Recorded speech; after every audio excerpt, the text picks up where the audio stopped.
First of all, thank you very much for having me and for the introduction, Dr. Poon. My intent today is to just kind of provide an overview of the functional impact of visual disturbances, define what low vision rehabilitation is, and how it can impact your quality of life, a tidbit on management strategies, and the avenues to seek out some resources and supports. What I wanted to say here is vision loss itself is a traumatic life event, regardless of what causes it.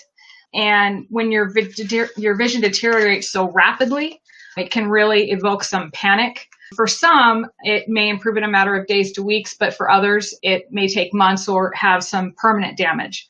The fact that vision affords us the ability to perceive the environment instantaneously could make us feel like there's a barrier between us and the world when we have a vision loss. So for that reason, as an occupational therapist, I feel it's important and valuable to have an awareness of how globally vision loss can impact your daily life. All right, the visual symptoms, are listed here, and this is ultimately what I'm going to go on talking more about. Eye pain is pretty self-explanatory: discomfort, concentration difficulties, light sensitivity, and just a general disrupt to your daily activities.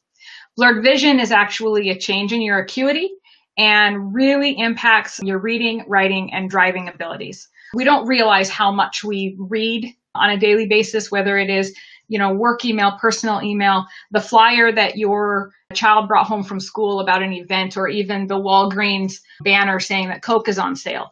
If our vision is blurred enough to the point that we can't read what's in our environment, we lose a lot of information. And then driving insecurities occur because even if you're able to accommodate for your blurred vision when you are stationary, it can intensify when a person's in motion. Your eye simply doesn't have enough time to accommodate to that motion. And so it can be worse when driving. A loss of color perception impacts functionally in your world. Things like selecting and matching clothing. You might feel uncomfortable doing your own clothing shopping. Deciphering if food has mold or contaminant on it. Possibly even approaching the wrong car in the parking lot because you couldn't determine what color it was, and simply missing the beauty of the world, sunsets, fall leaves. Contrast sensitivity, a reduction in this area really impacts our daily life significantly. Again, reading difficulties come into play because you need a lot more light in your environment to be able to read print material. Navigation can sometimes be trepidatious in that you can't perceive sidewalks or curbs, uneven cracks in sidewalks. It increases the incidence of trips or falls.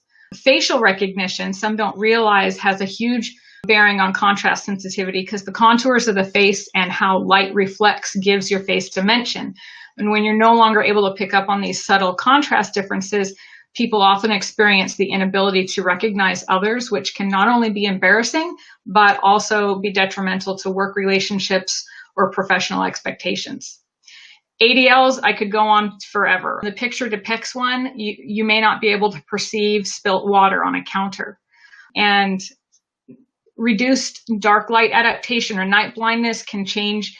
For example, maybe your favorite restaurant has dim lighting and you found that you either don't patronate it anymore or you can only order your favorite dish because you simply don't have enough light in the environment to read the menu anymore. Depth perception, you can experience functionally problems with this when you're reaching and placing objects. It may result in frequent dropping of items. Also, spillage can occur, like when you're pouring coffee and not able to determine where the liquid level is to the cup.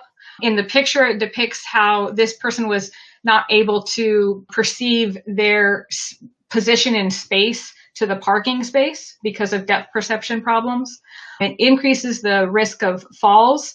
Again, for example, on not perceiving stairs well, the size of stairs, how many there are. And then safety in driving is also a concern because reduced depth perception impacts your response time relative to distance and can contribute to car accidents. Visual field deficits also impact reading difficulties, particularly with central field loss, which is depicted in the picture on the left. In this case, what you want to look at is the very thing that you cannot visually perceive. So you have to learn to look away and you use your periphery to see what you want to see. On the right is just the opposite, a peripheral field loss, or also called tunnel vision. And in this situation, it really impacts your ability to understand the entire environment. Let's say, for example, these children running towards you are all running in excited greeting, but what you don't know is that a child on the left happens to be leading the pack and they get to you before the others. You're not ready for that. And, you all just topple down. Other field loss is, Swiss cheese effect, or the top, the bottom. It can be any number of things. This also does impact social interactions because you have a hard time perceiving facial expressions and that nonverbal communication. So what does this all add up to? Basically, difficulties with daily routines in virtually anything: shopping, driving, cooking, reading, laundry, mealtime, which can be very discouraging and create a lot of fatigue and frustration. With that, you have a lot of stress, and with increased stress, decreased rest, it becomes a cycle and you get more stressed. Over time, without strategies for coping with it or managing it, it can really lead to some health consequences and possibly even depression. So there are low vision resources to support and optimize your personal wellness. I'm going to talk now about low vision rehabilitation services and some use of assistive technology. Beyond that, there's also professionals, orientational mobility, vocational rehab, and national organizations to support, but I don't have enough time to get into all of those today. All right, so occupational therapists as well as certified low vision therapists can provide low vision rehabilitation. And what is that? The objective is to help you learn to use your remaining vision effectively and develop new strategies for completing everyday tasks to maintain your quality of life and optimize independence. I want to reiterate this to say this is not about improving your vision. Whatever has happened to your vision has happened. It's about teaching you to use the vision you have effectively. So that can start with education regarding what your visual condition is specifically and what the status is, what you can expect. A functional assessment: how is vision loss impacting your daily life, your roles and responsibilities? Ultimately, prioritize what is needed for you to get back to your normal routines. Environmental assessment: how is the setting contributing to your ability to use your vision, and what's your safety in the environment? These things then lead to home modifications and adaptations to improve your access, to improve your ability to pursue your leisure activities and just your perceived quality of life. It may involve visual skills training, which could use the magnification, or it could simply be actual strategies like using that periphery, or what we call the next best spot of vision. Accommodation strategies, assistive technology, and connecting you to resources are also roles of the occupational therapist or low vision rehabilitation therapist. So daily routine management strategies. I've already spoke about lighting quite a bit, but I want to say a little bit more about it because of how important it is. What is vision? Vision is light coming into the eye, stimulating receptor cells on the retina that then leads a message through the optic nerve to the brain to perceive the image. So if you have damage to the retina or the optic nerve, then you need more light to come into your eye in order for those cells to stimulate and give that message to the brain. So lighting is huge. And it may be that you need to set up task lighting, or it may be that you need to play around with what kind of lighting you're using. For some, LED might stimulate their vision better, and for others, maybe halogen. There's all kinds of avenues to try out. Simplifying your environment and organizing your space. Your area. This isn't about being the tidiest house on the block, but just keeping things in predictable locations and high-use items at very quick access.